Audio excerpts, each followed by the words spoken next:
नमस्कार, मी पंजाब डक. ह्या 2 दिवसामध्ये राज्यामध्ये सांगायचं झालं तर इकडं विदर्भामध्ये अमरावती जिल्हा, अकोला जिल्हा, वर्धा, नागपूर, भंडारा, गोंदिया, चंद्रपूर, यवतमाळ, वाशिम, हिंगोली ह्या परिसरामध्ये काय होणार आहे, आज न उद्याच्याला बऱ्याच भागामध्ये पाऊस पडणार आहे म्हणून हा अंदाज विदर्भातल्या शेतकऱ्यांना लक्ष यायचा. त्याच्यानंतर खास करून जे वंचित भाग राहिलेला आहे पाऊस वाचून, तर धाराशिव जिल्हा, सोलापूर जिल्हा, त्याच्यानंतर लातूर जिल्हा, त्याच्यानंतर बीड जिल्ह्याचा काही भाग, पाटोदा आष्टीचा, त्याच्यानंतर इकडं परभणी जिल्हा आणि जालना जिल्हा, नांदेड जिल्हा ह्या भागात देखील आज दुपारनंतर 2:30च्या नंतर बऱ्याच भागामध्ये पाऊस दिसेल. रात्रीच्याला देखील पाऊस असणार आहे ना, आज आणि उद्या दिवस म्हणजे हा पाऊस पडणार म्हणून ह्या 2 दिवसाचा मुद्दाम खास करून हे अंदाज दिलेला आहे. पंढरपूर, सांगोला त्या परिसरात, पंढरपूरला देखील आज पाऊस पडणार आहे म्हणून अंदाज लक्ष यायचा.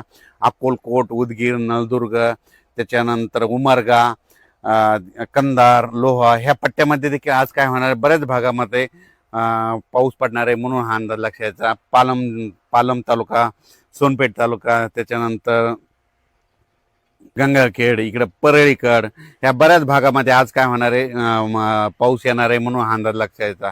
हा पाऊस सर्व दूर नाही, पण आज मात्र बऱ्याच भागामध्ये धाराशिव जिल्हा, लातूर जिल्हा, बीड जिल्हा, जालना जिल्हा, त्याच्यानंतर परभणी जिल्हा, नांदेड जिल्हा, त्याच्यानंतर वाशिम जिल्हा, हिंगोली जिल्हा, बुलढाणा जिल्हा, अकोला, अमरावती, बुलढाणा, नागपूर, वर्धा, भंडारा, गोंदिया, चंद्रपूर, यवतमाळ, इकडं उमरेड, त्याच्यानंतर यवतमाळ जिल्हा, त्याच्यानंतर पुसद बऱ्याच भागामध्ये आज काय होणार आहे, पावसाला सुरुवात होणार आहे म्हणून हा अंदाज लक्ष यायचा.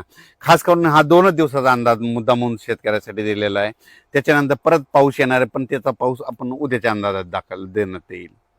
त्याच्यानंतर कोल्हापूरपासून ते राधानगरी तिकडे देखील आज पाऊस चालू राहील. त्याच्यानंतर कोकणपट्टीचा पाऊस चालू राहील.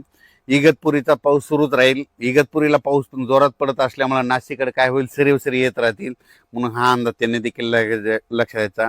इकडं संगमनेरच्या म्हणजे पश्चिमेकडं त्या अकोले त्या परिसरात सरीच राहतील म्हणून हा अंदाज लक्ष यायचा. सगळीकडे पडणार नाही, फक्त विखुरलेल्या स्वरूपाचा पडणार आहे म्हणून हा अंदाज लक्ष यायचा. कन्नड आणि सिल्लोड, संभाजीनगर जिल्ह्यामध्ये तिकडे देखील आज बऱ्याच भागात दुपारनंतर पाऊस येणार आहे म्हणून हा अंदाज त्यांनी लक्ष यायचा. धन्यवाद.